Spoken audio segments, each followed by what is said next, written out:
Good morning friends, आप सभी का स्वागत है हमारे यूट्यूब चैनल तरुण जी के क्लास में और फेसबुक पेज में। तो जल्दी जल्दी ऑनलाइन है तो कनेक्टेड हो जाए हमारे साथ। ठीक है, ये कॉन्स्टिट्यूशन का एक पार्ट चल रहा है जिसको हम यहाँ पर क्लियर करेंगे।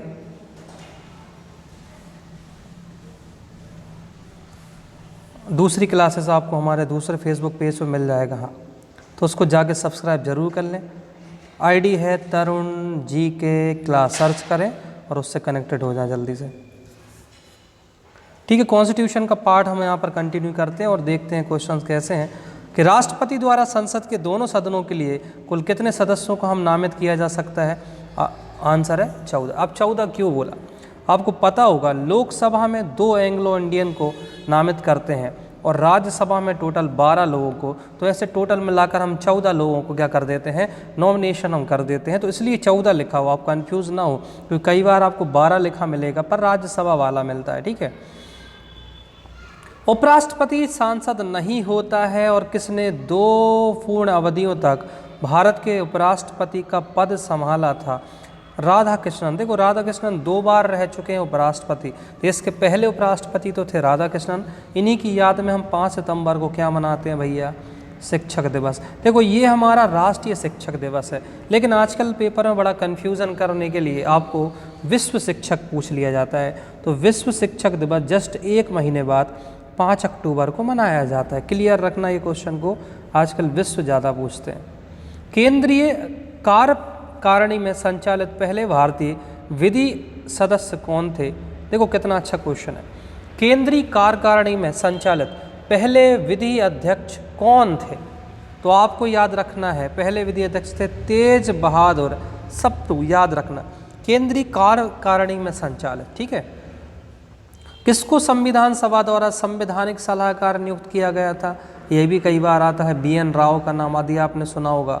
BN राव को संवैधानिक सलाहकार नियुक्त किया गया था। सर्वप्रथम भारतीय राष्ट्रीय कांग्रेस द्वारा संविधान सभा के गठन की मांग कब की और कहाँ रखी गई थी। मोस्ट टाइम भी क्वेश्चन है, ये क्वेश्चन बहुत बार आया हुआ। देखो, 1936 का जो फैजपुर में अधिवेशन हुआ था उसमें ही संविधान सभा के गठन की मांग करी गई थी। और इसको आप और बुक्स में डिस्क्रिप्शन में पढ़ना, डिस्क्राइब करके कि 1936 फैजपुर की खास बात क्या थी। फैजपुर अधिवेशन बहुत आता है, उसकी खास बात क्या थी, पढ़ना इसको, कई बार पेपर में आया ये फैजपुर वाला। कैबिनेट मिशन योजना के अनुसार हम संविधान सभा में कितने सदस्य होने थे। कैबिनेट मिशन के अनुसार जो 1946 में कैबिनेट मिशन आया था उसके अनुसार 389 सदस्य हमारे संविधान सभा में होने थे। कैबिनेट मिशन जो 1946 में आया था उसके अनुसार संविधान के पुनर्गठन के फलस्वरूप 1947 तक संविधान सभा में सदस्यों की संख्या कितनी रह गई थी। अब देखना, 389 तो थी, लेकिन जब 1947 में हमारा देश आज़ाद हो रहा था और संविधान के पुनर्गठन की बात चल रही थी तो उस समय मात्र 299 सदस्य की संख्या रह गई थी। कई मर गए, कई ने इस्तीफा दे दिया, ऐसे करके 299 बचे। लेकिन कैबिनेट मिशन ने 389 सदस्यों के बारे में बोला। संविधान सभा में देशी रियासतों के कितने प्रतिनिधि थे। 70 देशी रियासत 70, लेकिन जब अच्छे से पढ़ोगे तो आपको 93 सीट के बारे में उल्लेख भी मिलेगा, उसको भी अच्छे से पढ़ लेना। संविधान के गठन की मांग सर्वप्रथम 1895 में किस व्यक्ति ने की। बहुत मोस्ट टाइम पे क्वेश्चन है, ये तो बहुत पहले की बात हो गई थी। 1895 में बाल गंगाधर तिलक ने ही संविधान के गठन की मांग कर दी थी, वो भी 1895 में। संविधान सभा में किस देशी रियासत के प्रतिनिधि ने भाग नहीं लिया। ये हैदराबाद। अब देखो, हैदराबाद रियासत एक ऐसी रियासत है जो अपने आप को भारत में मिलने नहीं चाहता था। अब प्रॉब्लम ये होती, भारत के बीच में हैदराबाद जा रहा था, तो हमारे सरदार वल्लभ भाई पटेल जो कि रियासतों के एकीकरण की इन्होंने जो काम किया है, उनने इसको भैया फोर्सफुली सेना भेज के इस पे हस्ताक्षर करा। और सही भी किया, गलत क्या किया। आज जो वहाँ के निज़ाम है ना, वो मिलना ही नहीं चाहते थे भारत में। भारत में रहना है बट भारत में मिलना नहीं है। बी आर अम्बेडकर कहाँ के संविधान सभा में निर्वाचित हुए? बंगाल से। ये भी मोस्ट टाइम क्वेश्चन है। अम्बेडकर जो थे संविधान सभा में आए थे, वो कहाँ से आए थे? बंगाल से निर्वाचित होकर आए थे। अच्छा, ये भी क्वेश्चन आता है, तीनों गोलमेज सम्मेलन में भाग लेने वाले एकमात्र नेता थे अम्बेडकर जी। तीनों गोलमेज सम्मेलन की बात कर रहे हैं। अच्छा, सिर्फ आपसे पूछे कौन से गोलमेज सम्मेलन में महात्मा गांधी ने भाग लिया था, तो सेकंड जो दूसरा गोलमेज सम्मेलन हुआ था उसमें महात्मा गांधी ने भाग लिया था, लेकिन वह क्या हो गया था? असफल रहा था। पर तीनों में अम्बेडकर गए थे। संविधान सभा द्वारा संवैधानिक सलाहकार किसे नियुक्त किया गया था? बी एन राव को संवैधानिक क्या करा था? सलाहकार नियुक्त किया था। संविधान सभा की प्रारूप समिति का गठन कब हुआ? मोस्ट टाइम भी क्वेश्चन। 29 अगस्त 1947 को प्रारूप ड्राफ्टिंग कमेटी का गठन हुआ। देखो 47 में भारत आज़ाद हो गया, 15 अगस्त में, हर साल मनाते हो 15 अगस्त को। 26 जनवरी गणतंत्र दिवस मनाते हो, आने ही वाली है 26 जनवरी। गणतंत्र इसलिए मनाते हैं क्योंकि उस दिन पूरी तरीके से संविधान लागू हो गया था। 15 अगस्त को भारत आज़ाद हुआ, लेकिन आज़ादी के बाद हमारे यहाँ चुनाव हुए थे, बता रहे 1951 जो 52 की हम बात कर रहे हैं, ये आम चुनाव का समय था। जब तक सरकार चलाने के लिए हमने एक अंतरिम सरकार बना ली थी, जिसके द्वारा जब तक चुनाव नहीं हो रहे थे, जब तक बाकायदा सरकार चल रही थी। तो 29 अगस्त को ही ड्राफ्टिंग कमेटी समिति का गठन हुआ। संविधान की प्रारूप समिति के समक्ष प्रस्तावना का प्रस्ताव किसने रखा था? जवाहरलाल नेहरू ने ही प्रस्ताव रखा था। हैकिंग क्या है? कंप्यूटर सिस्टम को काटना या उसको हैक करना।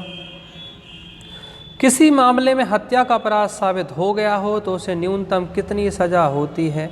अलग अलग है। हत्या के मामले में आजीवन कारावास भी हो जाता है, उम्र कैद भी हो जाती है और कई बार फांसी की भी सज़ा हो जाती है, पर आजीवन कारावास तो नॉर्मली ही है।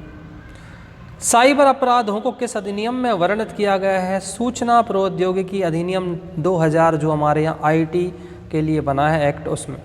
भारतीय संविधान के अनुसार कार्यपालिका का प्रमुख कौन होता है? राष्ट्रपति होता है। संविधान के किस संशोधन से राजनीति के निर्देशक सिद्धांतों को मौलिक अधिकारों की प्रमुखता की स्थिति में लाया गया था? तो 42वां कॉन्स्टिट्यूशन में जो संविधान संशोधन हुआ था 1976 में, उसमें ही ये जोड़े थे। ग्राम राज्य के माध्यम से राम राज्य के बारे में किसने कहा? देखो कितना अच्छा क्वेश्चन है। ग्राम राज्य के माध्यम से राम राज्य के बारे में किसने कहा? महात्मा गांधी जी ने कहा था भैया। जैसे 22 जनवरी को आप देखेंगे श्री राम जी का मंदिर बन गया अयोध्या में, बहुत अच्छी बात है, पर कई लोग उसका विरोध भी कर रहे हैं। पर ठीक है यार, बहुत बड़ा एक इशू था जिसको भारत सरकार ने, मोदी जी ने सॉल्व किया। इससे बड़ी बात क्या हो सकती है? जिसको कांग्रेस कभी सॉल्व नहीं कर रही थी उसको मोदी जी ने सॉल्व कर दिया। तो मोदी जी की कुछ चीज़ें तो बड़ी अच्छी हैं और कुछ बहुत ज़्यादा ख़राब है। जैसे गवर्नमेंट में मोदी गवर्नमेंट या बीजेपी गवर्नमेंट रोज़गार देने में असफल है, रोज़गार उसके काल में नहीं मिल रहा है, यह हकीकत बात। लेकिन कुछ इश्यूज़ इतने अच्छे अच्छे सॉल्व किए, कुछ योजना बहुत अच्छी है मोदी जी की। यदि आप देखें जैसे कि आयुष्मान योजना बहुत प्यारी योजना है, मुझको सबसे अच्छी योजना आयुष्मान योजना लगती है, क्योंकि मैंने देखा अब गरीब भी बेचारा जीवन बचा लेता है। एक है अपना प्रधानमंत्री आवास योजना, इतनी अच्छी योजना है। हालांकि इस जो इंदिरा आवास योजना है ये है वही हो, बस इसको व्यापक कर दिया मोदी जी ने।